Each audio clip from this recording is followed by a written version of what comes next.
You think you are safe. That is the first mistake. It is the mistake that costs you everything. You sit in that ergonomic chair, the one you fought for 3 years to get approval for. You look out the window at the gray sprawl of the parking lot, and you feel a sense of ownership. Not of the company, of course. Nobody owns the company. The company is a ghost that eats time and shits money for people you will never meet.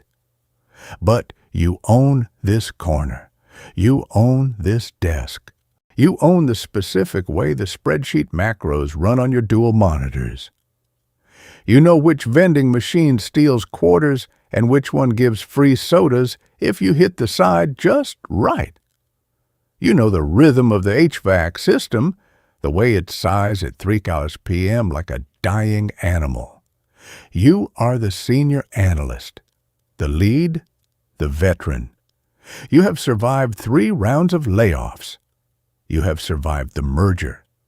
You have survived the restructuring of 2019 and the streamlining of 2021. You are part of the furniture, essential, load-bearing.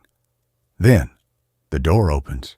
It's Gavin, the department head, a man whose smile never quite reaches his eyes, like a shark trying to remember a joke.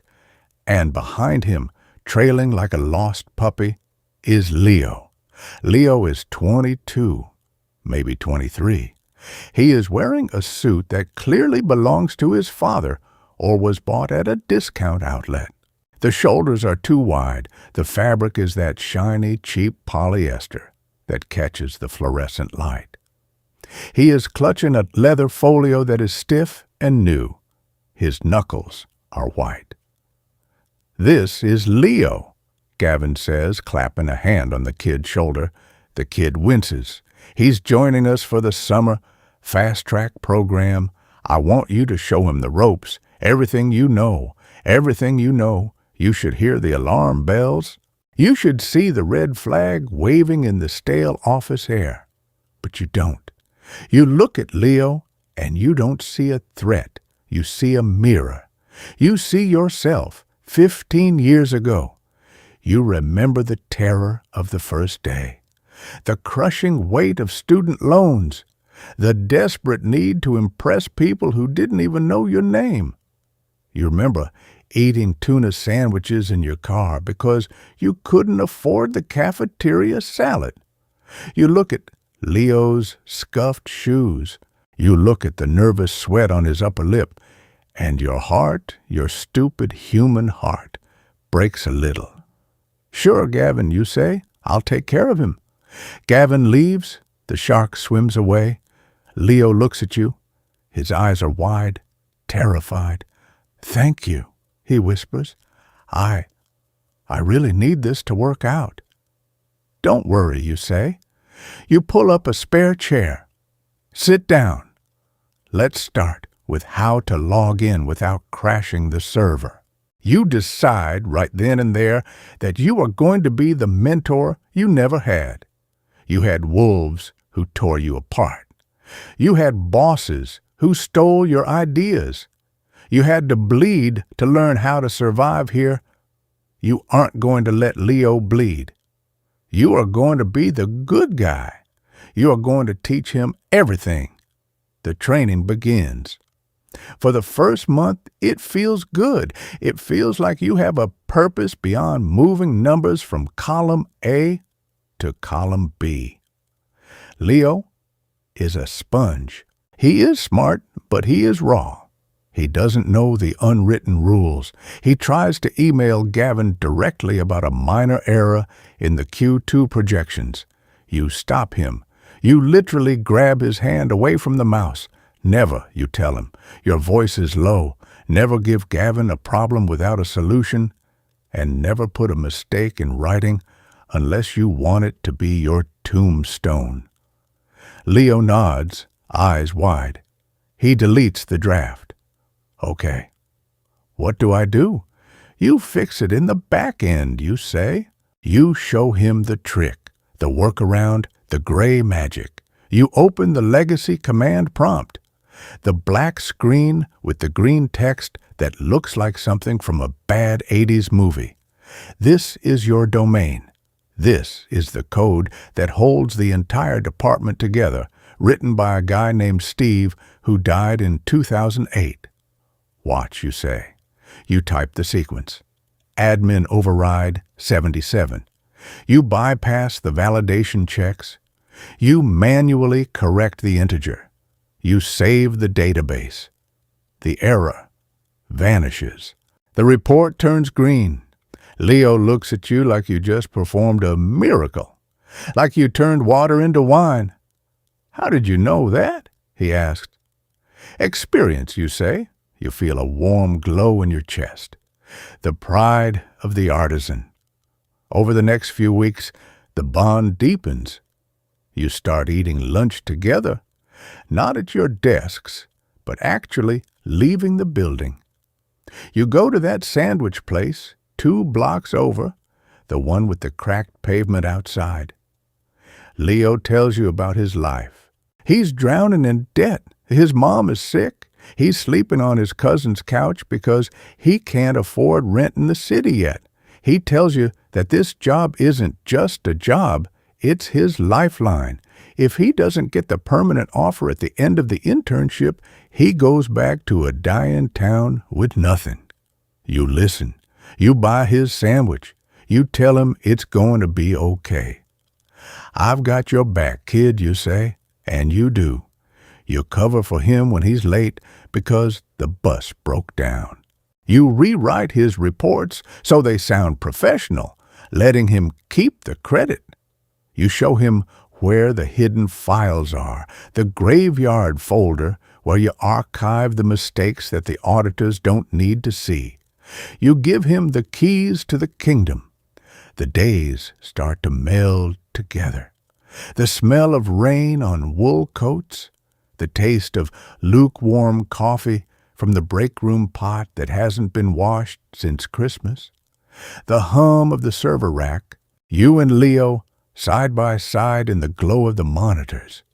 You're a lifesaver, Leo says one Tuesday, after you help him navigate a political minefield with the marketing team. Seriously, I don't know what I'd do without you. You'd learn, you say, just the hard way. I don't want to learn the hard way, he laughs. It's a nervous laugh. I want to be like you. That feeds your ego. We all have egos. We all want to be the master, the sensei. It feels good to be admired. It blinds you. Then comes the night at the bar. It's a Thursday. A rough week. Gavin has been on a rampage. He screamed at the team because the font size on slide 14 was wrong. He threatened to cancel bonuses. He called the entire department overhead. You are exhausted. Your eyes burn from 12 hours of screen time. You and Leo go to O'Malley's. It's a dive bar, sticky floors, cheap beer. You drink 1, then 2, then 3. The alcohol loosens the knot in your chest. You look at Leo. He's nodding, listening, being the perfect protege. Gavin is a psychopath, you say. You shouldn't say it. You know you shouldn't. But it feels so good to say it out loud to someone who understands. He's intense, Leo says carefully. No, he's not intense, you snap. You slam your glass down. He's incompetent. He doesn't know how to open a PDF, Leo. He makes 3 times what I make, and he relies on me to keep this ship from sinking. If I left, if I walked out tomorrow, the whole department burns down in a week. Leo nods. He looks concerned, sympathetic. You really do everything around here. Everything, you confirm? I fixed the Q3 ledger. I hid the variance in the logistics account so corporate wouldn't flag us. I saved his ass, Leo. I save his ass every single day. The logistics account? Leo asks. He leans in slightly. The bar is noisy, so he has to lean in. I thought that was locked. I have a back door, you slur. You are bragging now. You are showing off your power. I wrote a script. Bypass Logistics 01. I'll show you on Monday. Wow, Leo says. He takes a sip of his soda. He's not drinking alcohol. You didn't notice that before. You really run the place. Damn straight, you say. You stumble home that night feeling lighter. You vented. You trusted a friend. You think nothing of it. You don't see the expression on Leo's face as you walk away. You don't see him pull out his phone and type a long note into his memos. You don't know that you just handed him the weapon. The shift happens slowly. It starts the following week. Leo is different. He stops asking questions. Before, he would hover at your desk 5 times a day. Hey, how do I format this? Hey, where is that file? Now, silence. You look over at his desk. He is typing furiously. His posture has changed. He sits up straighter. The ill-fitting suit seems to fit a little better, or maybe he just carries it with more arrogance. You walk by his desk. Everything okay, Leo? He minimizes a window quickly, just a flash of movement. Yeah. Good, just catching up on some data entry. He smiles. But the smile doesn't reach his eyes. It looks like Gavin's smile. Okay, you say. Let me know if you get stuck. I won't, he says. A chill runs down your spine, but you shake it off. You tell yourself you're being paranoid. You tell yourself he's just growing up. This is what you wanted, right? For him to be independent? 2 days later, you see him coming out of Gavin's office. The door's closed. They were in there for an hour. Leo walks out holding a file. He sees you, and for a split second, there is a look on his face. Not guilt, not shame, pity. He looks at you like you are a stray dog that is about to be put down. What was that about? You ask, trying to keep your voice casual. Just a performance review, Leo says. Gavin wanted to check my progress. And? He says I'm learning fast. The knife doesn't go in until Friday. Friday morning, 9 a.m., you get a calendar invite. Subject, urgent discussion. Location, conference room. B, attendees, you, Gavin, HR representative. Your stomach drops through the floor. HR is never in a routine meeting. HR is the Grim Reaper. You walk into the room. The air conditioning is set to Arctic. The hum of the lights is deafening. Gavin is sitting at the head of the table. He isn't smiling today. He looks serious, solemn. The HR rep, a woman named Karen, who you've spoken to maybe twice in 5 years, has a thick folder in front of her. Sit down, Gavin says. You sit. What's going on? We've had some disturbing reports, Karen says. She opens the folder regarding gross misconduct, sabotage, and toxic behavior. Sabotage? You laugh. It's a frantic sound. I've worked here for 7 years. I built this department. We know, Gavin says. He sounds sad, disappointed. That's why this is so hard. He slides a piece of paper across the table. It's a printout. It's a log of the system commands. User, admin override 77, command. Bypass logistics row 1. Date, multiple entries. We found unauthorized scripts on your terminal, Gavin says. Scripts designed to manipulate financial data. Scripts that hide variances. You stammer. I did that to fix the errors. The legacy system is broken. You know that, Gavin. I fixed it for you. I never authorized you to alter financial records off the books, Gavin says smoothly. He is lying. He knew. He always knew. But he never wrote it down. And then there's the matter of the culture, Karen says. She slides another paper across. It's a transcript. Date, Thursday 14th. Location, O'Malley's Bar. Subject, threatening language against management. It quotes you, verbatim. Gavin is incompetent. If I walked out tomorrow, the whole department burns down. I have a back door. You stare at the paper. The words swim. Leo, you whisper. Leo came to us out of concern, Gavin says. He was terrified. He said you were boasting about manipulating the company accounts. He said you threatened to delete the databases if you didn't get your way. He recorded the conversation because he didn't know what else to do.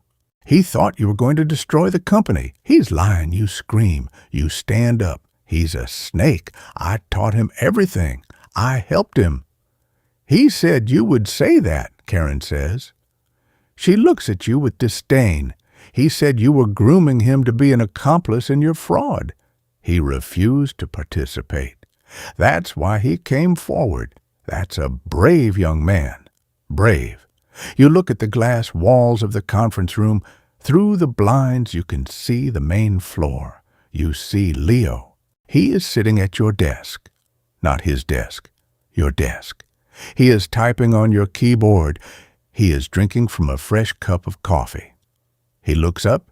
He catches your eye through the glass. He doesn't smile. He doesn't smirk. He just watches. Cold, calculated, efficient.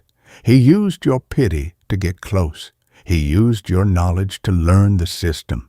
He used your trust to find your weak spot. And then he used your own words to cut your throat. We're terminating your employment effective immediately, Karen says, for cause. There will be no severance. And, Gavin adds, we will be reviewing your past work for any other irregularities. I wouldn't expect a reference. You can't breathe. The room is spinning. It wasn't personal. You realize that now. As you look at Leo, you realize he doesn't hate you. He just needed your chair. And you were sitting in it. To him, you were just another deprecated system.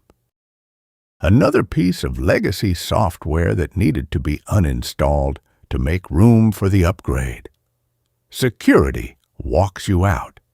It's the humiliation that kills you, the walk of shame past the cubicles of people you have worked with for years.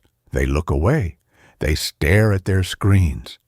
Nobody wants to make eye contact with the dead. You hold your box, a stapler, a photo of your dog, a mug that says World's Okayest Analyst. You stand in the parking lot. The sun is shining. It's a beautiful day. It's insulting. You look up at the building, the glass monolith. On the 4th floor, you see the silhouette in the window. It's Leo. He's wearing his headset now. He's gesturing, talking to someone. Probably Gavin. Probably fixing a problem using the exact script you taught him 3 weeks ago. He has the job. He has the salary. He has the strategy team fast track that Gavin promised you 5 years ago. He isn't a monster. He's just better at the game than you were. You thought the game was about doing the work. You thought it was about loyalty and competence and keeping the machine running. Leo knew the truth. The game isn't about the work. The game is about survival. And in a lifeboat with limited seats, you don't make friends. You throw the heaviest person overboard. You get into your car. The leather is hot against your back. You put the key in the ignition. Your phone buzzes. It's a LinkedIn notification. Leo M. has updated his profile, senior analyst at company name. He didn't even wait for your engine to start. You drive away. You merge onto the highway.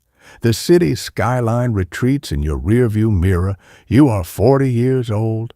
You have a mortgage. You have a specialized skill set for a proprietary software that only one company uses, a company you can never go back to. You are a ghost. And somewhere, back in that air-conditioned office, Leo is asking Gavin if they can hire an intern. He needs someone to do the grunt work, after all. We like to think that hard work protects us. We tell ourselves that if we are essential, If we hold the keys, we cannot be replaced. We think that mentorship is a virtue, but in the modern corporate architecture, knowledge is not power. Knowledge is a resource to be extracted. And once it is extracted, the container, you, is just waste. There are Leos in every office. They are hungry, they are desperate, and they are watching you. They aren't bad people. They are just playing by the rules that the system created, rules that say, eat or be eaten. If you're currently training the person who is just there to help, take a look at their eyes. Do they see a mentor, or do they see a vacancy? The corporate machine runs on blood and obsolescence. If you want to survive the next update, you need to know how the code is written. Subscribe to the channel. Join the few of us who are awake. We can't stop the machine, but we can teach you how to see the knife coming before it's in your back. See you in the next shift.